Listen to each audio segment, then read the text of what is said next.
संरक्षण मंत्री राजनाथ सिंग आज नौदल कमांडर्स परिषदेला करणार संबोधित। आजपासून जैसलमेरच्या 3 दिवसांच्या दौऱ्यावर सैन्य कमांडर्स परिषदेला करणार संबोधित। लष्करात अनेक महत्त्वाच्या देशी बनावटीच्या शस्त्रास्त्रांचा आणि उपकरणांचा समावेश।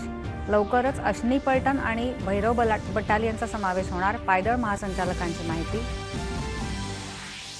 शेअर बाजारात तेजी। मुंबई शेअर बाजाराच्या निर्देशांकानं गाठला विक्रमी टप्पा। राष्ट्रीय शेअर बाजाराच्या निफ्टीनंही ओलांडला 26,000चा टप्पा। जीएसटी दरकपात आणि स्वदेशी उत्पादनांना असलेल्या मोठ्या मागणीमुळे यावर्षी दिवाळीत विक्रमी विक्री झाल्याचं केंद्रीय वित्तमंत्री निर्मला सीतारामन यांचं प्रतिपादन। विकसनशील राष्ट्रांना तंत्रज्ञान, सहकार्य आणि लवचिक पुरवठा साखळी निर्माण करण्यात भारत सहाय्य करेल, संयुक्त राष्ट्रांच्या व्यापार आणि विकास परिषदेत केंद्रीय वाणिज्य मंत्र्यांनी केलं आश्वस्त। माहिती प्रसारण मंत्रालयाचे सचिव संजय जाजू नागपूर आणि अमरावतीच्या दौऱ्यावर। आकाशवाणी, दूरदर्शनसह पत्र सूचना कार्यालय, केंद्रीय संचार ब्युरोच्या कामकाजाचा घेतला आढावा।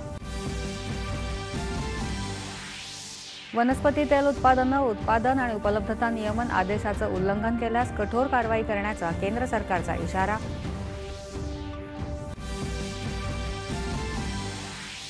अमेरिकेनं रशियाच्या 2 मोठ्या तेल कंपन्यांवर घातले निर्बंध, तर रशियानं केला अणुसराव।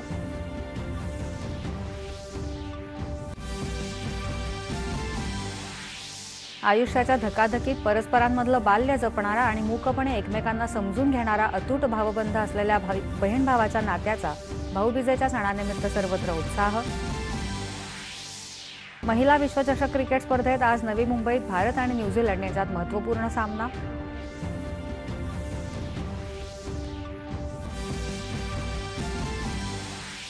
आणि पुरुषांमध्ये भारत आणि ऑस्ट्रेलिया यांच्यातल्या पुरुष संघामध्ये ॲडलेड इथं सुरू असलेल्या एकदिवसीय क्रिकेट सामन्यात ऑस्ट्रेलियाचा प्रथम क्षेत्ररक्षणाचा निर्णय।